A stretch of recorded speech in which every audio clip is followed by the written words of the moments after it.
Well, top of the morning, top of the afternoon, top of the evening, bottom of the night. I don't know, whatever it is, wherever you are. Uh, I hope you're having a fantastic day. Thank you so much for stopping by to check out my content, to check out this video. Before we get to the main topic of conversation about resource lists and adding additional value to your community, I just really wanted to take a moment to say thank you for being here and to remind you to join my texting community. It's a free texting community. That's right. I pay for it. You don't. But you can text me directly at 949-216-5448. Again, it's 949-216-5448.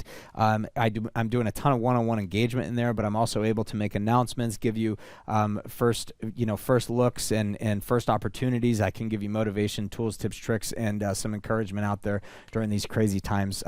If there's anything specific from a content perspective that you're struggling with or questions you need answered, please make sure you post it in the comments so I can continue to build videos around it. And welcome to the RERAW coronavirus or COVID-19 or Project 19, whatever you want to talk it. We are doing a series on this to try to help you navigate. I don't have all of the answers about what to do during this crazy time, but I can tell you right now, as an agent in the trenches playing this game with you, I'm teaching from experience, and I don't have anything other to provide than food for thought. And I hope that even if you're not taking my direct advice or perhaps you disagree, I hope the dialogue that goes on here changes the dialogue up here and inspires and influences you to just do things better or differently or more efficiently and grow, as we're kind of forced to in a very quickly evolving situation with this coronavirus.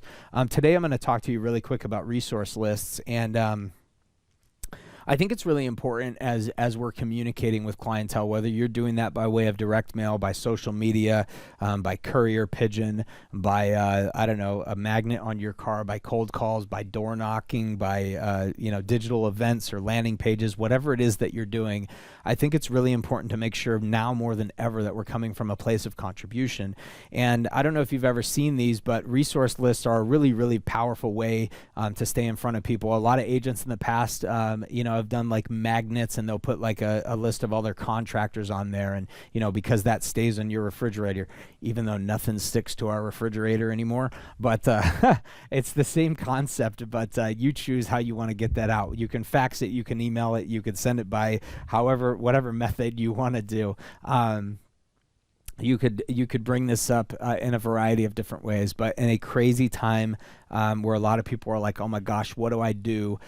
You could create a Facebook community, a Facebook group that talks about all the different resources and all the different things happening in your area. I know, let me give you some real life examples. I know that, like, obviously if there's a pipe that bursts or a slab leak or a plumbing situation, people are going to need a plumber, right? Those types of jobs aren't going to just shut down. That's a very important need for us right now. So do you have a list of plumbers, and do you rank them, or do you have relationships with plumbers, for example, that you could provide to people during a difficult time? Do you have a list of people who do food drops? Do you have a list of people who DoorDash and do that kind of stuff, right, so that they can help people who need meals delivered to them? Do you have a list of people who could provide help if somebody needs a ride to the hospital or a doctor's appointment? Don't take my word for that, actually, by the way, because I don't know if that's like doing the social separation that we're supposed to be doing. So whatever, just, you understand, I'm just trying to give you some different thoughts, different ideas, right? And give you some other examples. One of the things that I was talking to a colleague of mine, Ron. If you're watching this, if you ever get around to watching it, and I'm sure you don't need to because we talk about all this stuff anyway, but if you are watching this, I thank you for this great idea. But Ron actually took it upon himself to find out the different delivery times and days and times for the different types of materials that are delivered to different stores in the area. And that might be something you do too, is call the different markets and say, hey, like he and I were talking the other day, if you need paper goods, like if you need toilet paper goods and cleaning supplies, sanitation, anything like that, that gets delivered at this market on this day, so it's available the next morning for pickup. So if you need like the biggest opportunity to pick those items, like that's your chance. Even if they're limiting what you can pick, like that's your chance. Share that type of information with your community. They might like to know that, because if the delivery doesn't come until Thursday and here they are on Wednesday going, damn, the shelves are empty, isn't it nice that they have the opportunity to go, oh, well, maybe my best chance is to go tomorrow instead, first thing in the morning, right? Same with, he was telling me about the different times that they do deliveries, like if you're looking for fresh food like eggs or lunch meats or any kind of produce, like those are delivered on this day, so they're available the very next morning, which is different. And one like paper goods and cleaning supplies might be available every other day with deliveries, but then like fresh food and fresh produce might only be delivered once a week. So you could add a lot of value to your community by providing information that they may not know of. Is there a food bank that's local that's available to pick up? Are you providing information and sharing the information about, for small businesses that they may be able to apply for an SBA loan and get some government assistance? Or are you supplying information about other companies or entities that are providing aid to the community? I know we've got a sit-down restaurant out here called Selma's. Big shout out to Selma's, by the way, in our locale.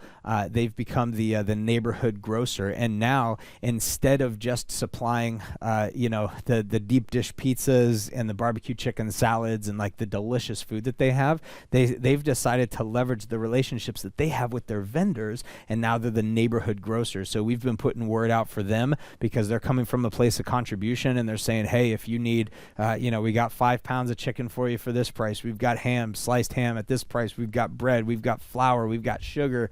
We have all these different things that we can provide, right? So they give you a list of 20 items that are their standard grocery items, edible items, and then they say, by the way, if you need toilet paper, tissues, or bleach, or gloves, or if you want a keg of beer or a bottle of wine, like they'll supply you with that stuff too. So it's cool because there's a lot of adaptation that's happening out there, and I think it's really, really special to see these leaders in the community in different industries altogether, in different positions altogether, that are coming together from a place of contribution to try to help other members of the community. And sometimes you could just be the broker of goodness, and even if somebody's not looking necessarily to buy or sell a house right now, sometimes just being the community resource that knows where to go for these different things is so incredibly important, you guys. This is a great practice to put into play, by the way, even if you're not in a weird situation with this COVID-19, with this coronavirus stuff. But during this time, it's really, really even more imperative to be implementing good practices like this and just be a community asset. So whether you create a Facebook group for it, or you just post in existing groups, or you are out there just making sure that people are aware, whether you put it on a postcard or send it in a letter, or run a Facebook ad around it, give free information to people, give free resource lists to people, give people a free opportunity to learn as much as they possibly can about things that could help them right now. One thing that I will tell you is there's a ton of businesses that are clearly going to have massive problems through all this if they don't already, including many agents. There's a lot of different deals in situations we have to navigate, particularly if you're in different parts of the country. We're in a very interesting situation out here in Southern California, so we're kind of actively playing a part in that. And I have other friends that are like, oh, I'm in a different geography in a different state, and they have no issue at all, right? So just be sensitive to what's going on, but keep in mind that the businesses that are adapting, the businesses that are rolling with the punches, that are making changes and still going out there and doing their best to contribute to the community and to come from a place of service, a place of value, a place of solution. I always talk about value and solution-based lead generation. The companies that are coming from a place of value and solution and contribution to the community are the ones who are going to be remembered when all this is done, because the consumer is going to go, dang, man, that business had my back, and I so want to support them because they've just been such a huge support to the community. And you want to be that asset as well. Come from a place of how can I help you? That's why I have like this stuff coming out to you guys. How can I help you? That's why I have my texting community so that we can talk back and forth. How can I help you? These are things that we can do. And on that note, how can I help you? If you need to hop on the phone, if you're having a little bit of difficulty navigating your space, or maybe you feel a little stuck, make sure you tap into the rest of the videos that are in this series. It'll continue to expand as I can record and produce more videos for you. But if there's specific content that you want, post it in the comments or send me a text message directly, 949 216-5448. And if I need to schedule a call with you for free and hop on the phone so that we can navigate a few things and hopefully get you unstuck during a kind of a sticky time, then I would be more than honored to be part of your journey. So I, as an agent myself, but as an agent coach, I want to add value to you. And well, for those of you who were kind enough to stick around for 10 minutes and watch the video, I guess you'll reap that reward. So if there's anything in the world that I can do for you, please don't hesitate to ask. I'm here to help and do my very best for you. And please be patient with me. I'm getting hundreds and hundreds of messages a day, just communicating in general and helping me keep a pulse on what's happening out there in different geographies that are not my own. And I'm trying to get back to everybody, but sometimes it takes a couple of days or longer. So just be patient with me in that texting community. But thank you so much for consuming the content.